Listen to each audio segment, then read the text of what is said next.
Assalamualaikum warahmatullahi wabarakatuh. Di sini saya Tia Fitria bersama rekan saya Kasih Rahayu dan Roslina Sekarsari akan mencoba mempresentasikan sebuah jurnal yang berjudul Pemurnian Etanol Hasil Fermentasi Kulit Nanas atau Ananas Comus elmer dengan menggunakan destilasi vakum yang ditulis oleh Doni Fahmi, Bambang Susilo, dan Wahyu Nanto.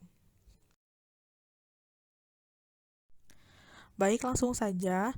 Kenaikan harga bahan bakar minyak dan perkiraan tentang penurunan produksi minyak bumi pada masa yang akan datang serta ketergantungan yang besar terhadap sumber energi minyak bumi. Salah satu bahan pembuatan bioetanol adalah kulit nanas, karena penggunaan bahan pangan sebagai bahan baku bioetanol dapat mengancam ketersediaan bahan-bahan pangan jika tidak dilakukan dengan arif dan bijaksana dalam pengolahannya. Kulit nanas mengandung 81,72% air, 20,87% serat kasar, 17,53% karbohidrat, 4,41% protein, dan 13,65% gula reduksi. Oleh karena itu, kulit nanas potensial untuk dijadikan sebagai bahan baku pembuatan bioetanol. Penelitian ini menggunakan metode eksperimental dengan menggunakan perlakuan monofaktor, yaitu suhu distilasi vakum, dengan lingkungan rancangan acak lengkap atau RAL, dan respon yang diamati adalah rendemen dan kadar etanol destilat. Lalu apa sih bioetanol? Bioetanol merupakan etanol yang diproduksi dari makhluk hidup sehingga keberadaannya dapat dipengaruhi. Bahan baku pembuatan etanol berasal dari berbagai tanaman, baik yang secara langsung menghasilkan gula sederhana seperti tebu, gandum manis, ataupun yang menghasilkan pati seperti jagung, ubi kayu, dan gandum. Penggunaan bahan pangan tersebut sebagai bahan baku bioetanol dapat mengancam ketersediaan bahan-bahan pangan jika tidak dilakukan dengan arif dan bijaksana dalam pengolahannya. Sementara ini, untuk menghindari masalah tersebut, dicari alternatif lain, yaitu limbah dari bahan pangan yang masih mengandung kandungan bahan karbohidrat, diantaranya adalah limbah kulit nanas. Kemudian, menurut Wijana, pada tahun 1991, kulit nanas mengandung 81,72% air, 20,87% serat kasar, 17,53% karbohidrat, 4,41% protein, dan 13,65% gula reduksi. Etanol atau etil alkohol dapat diproduksi secara fermentasi dari bahan baku yang mengandung gula, atau secara sintesis dapat juga diproduksi dari turunan minyak. Tetapi sebagian besar, yaitu sekitar 93%, produk etanol di dunia diproduksi secara fermentasi. Prinsip pembentukan alkohol adalah pelepasan energi yang tersimpan pada bahan-bahan organik yang memiliki kandungan karbohidrat tinggi dengan bantuan mikroba sebagai fermentor. Terdapat sejumlah jenis mikroba yang memiliki kemampuan untuk memfermentasikan alkohol, di antaranya yaitu kamir dan bakteri. Proses pembentukan alkohol dengan perantara mikroba tersebut berlangsung secara anaerob. Secara sederhana, proses fermentasi etanol merupakan penguraian karbohidrat menjadi alkohol atau etanol dan gas karbon dioksida atau CO2 dengan bantuan enzim.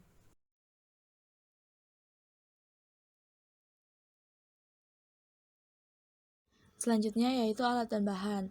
Alat yang dipakai pada penelitian ini yaitu timbangan digital Hitachi, pisau, timbangan analitis AEDGR 200, blender, gelas ukur, Erlenmeyer, pipet volume, timer, termometer, ada juga pH meter Scott Sigi 842, kain saring, tabung fermentor, aluminium foil, alkohol meter, seperangkat alat distilasi vakum, dan juga alat analisis alkohol dengan metode gas kromatografi.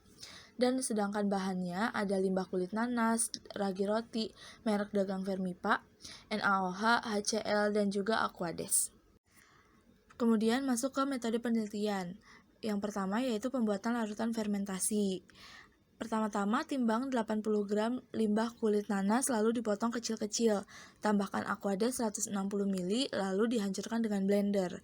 Larutan fermentasi diatur pH-nya menjadi pH 4,5 sampai 5,5 dengan ditambahkan HCl atau NaOH sampai nilai pH berada pada kisaran yang telah ditentukan. Kemudian, sterilisasi pada suhu 70 derajat Celcius sampai 80 derajat Celcius selama 15 menit. Lalu ditambahkan fermipan sebanyak 0,5% berat per volume dan difermentasi dalam kondisi anaerob selama 4 hari. Lalu saring menggunakan kain saring untuk memisahkan larutan fermentasi dengan kotoran yang tercampur di dalam larutan. Kemudian yang terakhir, lakukan pemisahan larutan etanol dari larutan fermentasi menggunakan seperangkat alat destilasi vakum dengan taraf perlakuan yang pertama, T1 sama dengan suhu destilasi vakum 40 derajat Celcius. Yang kedua, T2 sama dengan suhu destilasi vakum 50 derajat Celcius. Dan yang ketiga, T3 sama dengan suhu destilasi vakum 60 derajat Celcius. Selanjutnya yaitu hasil dan pembahasan. Di sini untuk hasil yang pertama itu ada hasil dari proses fermentasi. Nah, pada proses fermentasi ini menggunakan bahan baku larutan kulit nanas dan didapatkan data sebelum dan sesudah fermentasinya itu sebagai berikut. Di sini pada tabel 1, fermentasi terhadap larutan kulit nanas itu sebanyak 200 ml dilakukan selama 4 hari. Dari hasil analisa yaitu parameter pH, kadar etanol, serta warna. Yang pertama untuk pH, sebelum fermentasi itu 5 dan sesudah itu 5,3. Di sini ada kenaikan pH sebanyak 0,3. Kemudian untuk kadar etanolnya sendiri, saat sebelum difermentasi itu tidak ditemukan kadar etanol. Tetapi setelah dilakukan fermentasi selama 4 hari didapatkan kadar etanol sebanyak 2,47% serta juga terjadi perubahan warna dari warna kuning kecoklatan menjadi kuning tua dan kuning muda. Jadi setelah difermentasi itu jadi ada 2 lapisan. Ada yang atas itu warnanya kuning tua dan di bawah itu kuning muda karena adanya hasil fermentasi.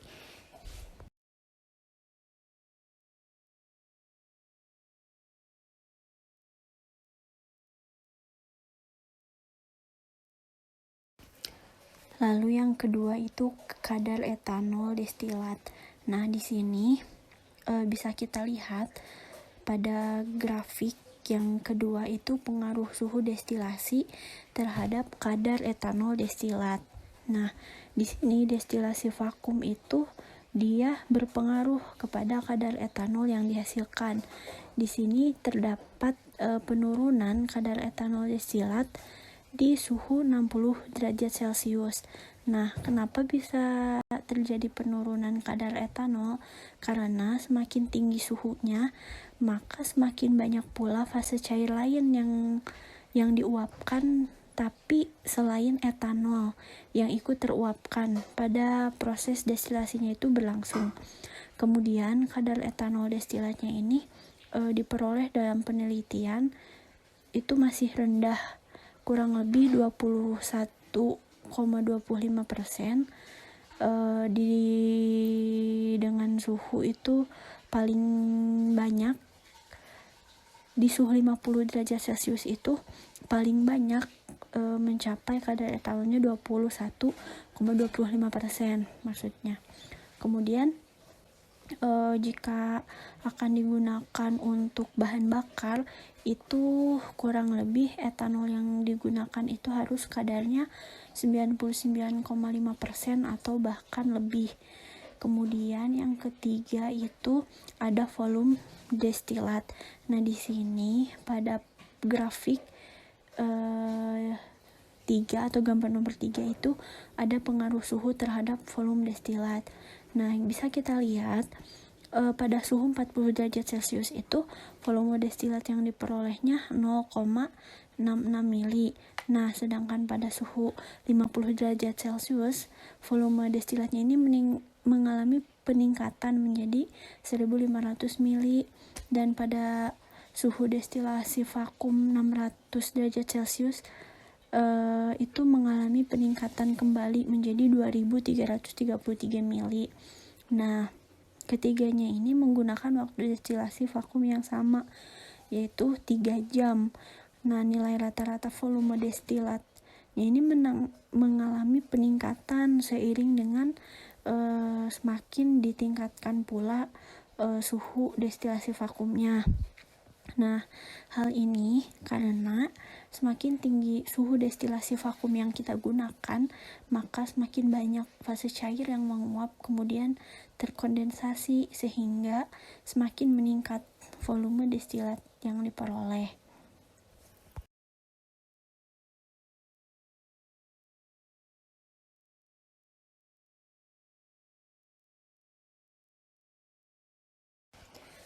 Selanjutnya yang keempat itu ada rendemen.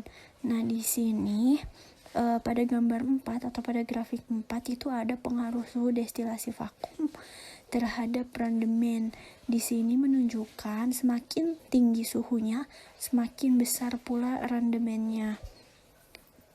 Nah, hal ini disebabkan karena semakin tinggi suhu destilasi yang kita gunakan, cairan itu kan akan teruapkan pada saat proses destilasi vakum berlangsung.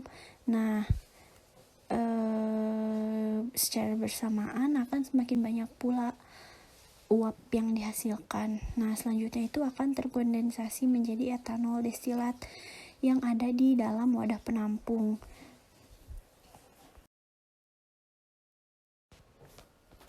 Kesimpulan, berdasarkan paparan hasil yang didapatkan, dapat disimpulkan bahwa nilai kadar etanol destilat tertinggi yang diperoleh pada penelitian pemurnian etanol hasil fermentasi kulit nanas menggunakan destilasi vakum ini yaitu sebesar 21,250%. Suhu yang optimal dalam penelitian ini yaitu dengan menggunakan suhu 50 derajat Celcius. Nilai rendemen tertinggi yang diperoleh dalam penelitian pemurnian etanol hasil fermentasi kulit nanas dengan menggunakan destilasi vakum ini adalah 1,166%. Semakin tinggi suhu destilasi yang digunakan, maka cairan yang teruapkan pada saat proses destilasi vakum berlangsung juga akan semakin banyak, sehingga akan semakin banyak pula uap yang dihasilkan yang selanjutnya akan terkondensasi menjadi etanol destilat di dalam wadah penampung.